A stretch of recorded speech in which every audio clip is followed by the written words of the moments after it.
O Supremo Tribunal Federal deve concluir hoje o julgamento dos embargos de declaração do processo conhecido como Mensalão. Com o término desta etapa, a Procuradoria-Geral da República anunciou que vai renovar o pedido de prisão imediata dos condenados que tiveram recurso negado e que não têm direito a embargos infringentes, aqueles recursos que pedem um novo julgamento nos casos em que houve pelo menos 4 votos favoráveis aos réus.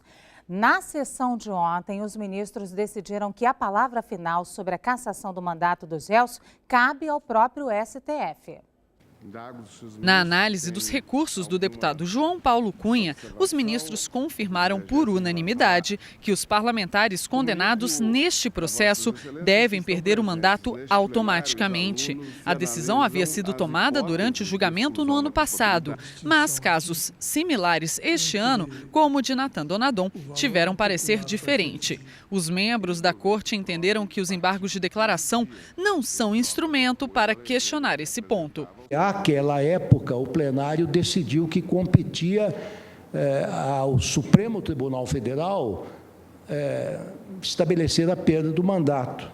Mas logo depois, o pleno desta corte deliberou em sentido diverso, ou seja, dizendo que a competência cabe ao Congresso Nacional. Mas no acórdão, assim foi decidido à época, e o acórdão reflete o pensamento do plenário à época. A corte rejeitou ainda os recursos do ex-presidente do Banco do Brasil, Henrique Pizzolatto, e do ex-deputado Pedro Correia. Uma contradição na pena de Breno Fischberg levou a uma longa discussão no plenário e o empresário foi o primeiro réu a ter a pena reduzida.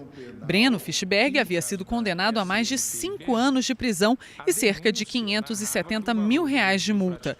Com a mudança, a pena foi reduzida para 3 anos e 6 meses de prisão, podendo ser convertida em prestação de serviços à comunidade, além de multa. A sessão foi suspensa para que os ministros analisem melhor se a metodologia que levou à redução da pena de Breno Fischberg poderia impactar as de outros réus, como do ex-assessor do PP, João Cláudio Genot.